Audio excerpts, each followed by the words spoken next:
Today we're going to dive into a story from the ancient Indian epic, the Mahabharata, that asks a really timeless question. When it comes down to a life or death choice, what really matters more, your brute strength or your wisdom? This is the incredible story of the Enchanted Pool. All right, let's kick things off with a bit of a riddle. I never was, am always to be. Any guesses? The answer is tomorrow. And that very idea of looking beyond the heat of the present moment, well, it's at the absolute heart of the story we're about to get into. Okay, so our story kicks off with the 5 Pandava brothers, and they are at their absolute lowest point.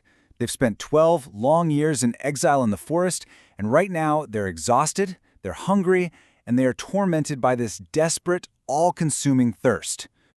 So how did they even get into this mess? Well, it all started when they were chasing a deer. But here's the thing, this was no ordinary deer. It was some kind of magical creature that led them on this grueling chase, deep, deep into the woods, before just, poof, vanishing. And it left them totally drained and desperate for water. The eldest brother, Yudhishthira, sends Nakula to find water. Nakula finds this beautiful pool, but he doesn't come back. Weird, right? So his twin, Sahadeva, goes looking for him. And he doesn't come back either. Then Arjuna, the legendary warrior, he goes. Still nothing. Finally, the super strong Bhima goes to see what's going on, and he vanishes too. 4 brothers just gone. And here's the crazy part. Every single brother ran into the exact same problem. As soon as they got to the pool, this invisible voice, the voice of a yaksha, a powerful nature spirit, gave them a really clear warning with one simple rule. Answer my questions first, and then you can drink. But, their thirst was just out of control. And honestly, their pride was probably even bigger. One by one, they just ignored the voice, thinking their strength or their status meant they didn't have to follow the rules. And one by one, the second they drank that water, they just dropped. Seemingly dead. So now it's just Yudhishthira, the eldest, who's left. He's completely heartbroken, filled with this horrible sense of dread, and he heads out to find his brothers and figure out what in the world happened. And what he finds, it's just a horrifying scene. His 4 powerful brothers are lying lifeless all around the pool. The story uses this really powerful image, saying they look like sacred temple flagpoles that have just been carelessly tossed aside. Yudhishthira is just completely and utterly devastated. And sure enough, as he gets near the water, he hears that same voice. But here's the key difference. Unlike his brothers, he stops. He gets it, instantly. This isn't a test of strength, it's a test of wisdom. He knows that to save himself, and maybe even save his brothers, he has to play by the rules. And so it begins, one of the most famous philosophical showdowns in the whole epic. A total rapid-fire Q&A between the mortal king and this unseen spirit, with life and death literally hanging in the balance. All right, first question from the Yaksha is pretty straightforward, something about the physical world. And Yudhishthira doesn't even hesitate. The mind. And, think about it. It's so true, right? Our thoughts can zip around the world in a split second, way faster than any gust of wind. Okay, so the questions start to shift gears now, moving away from the physical and into the world of ethics. What, the voice asks, is more sustaining than the earth itself? And his answer, wow. It's not a thing, it's a person. And it's a virtue.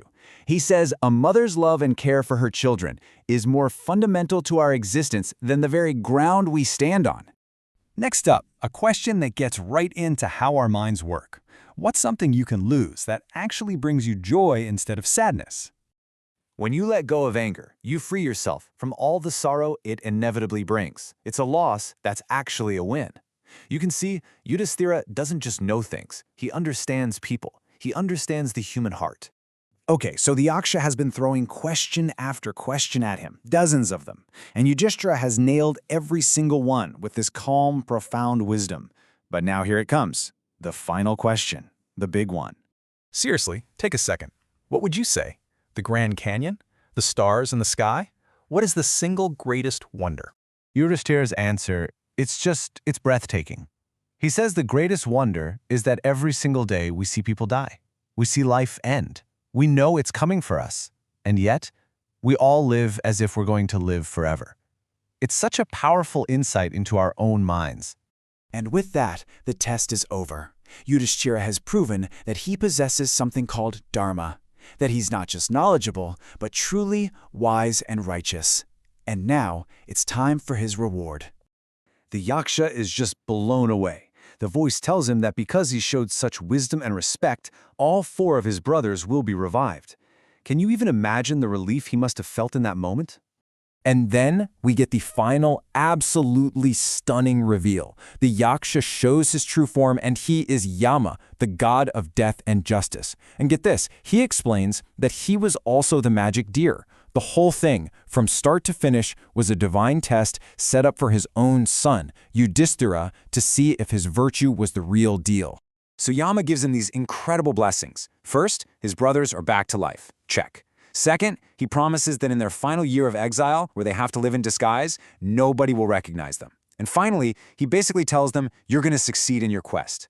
It's a total victory, won entirely with his mind, not with a sword.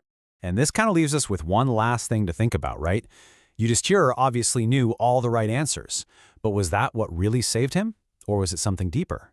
His humility, his patience, his respect for a law that was bigger than himself? It really makes you wonder, is the real test of our character about what we know or about what we choose to do with what we know?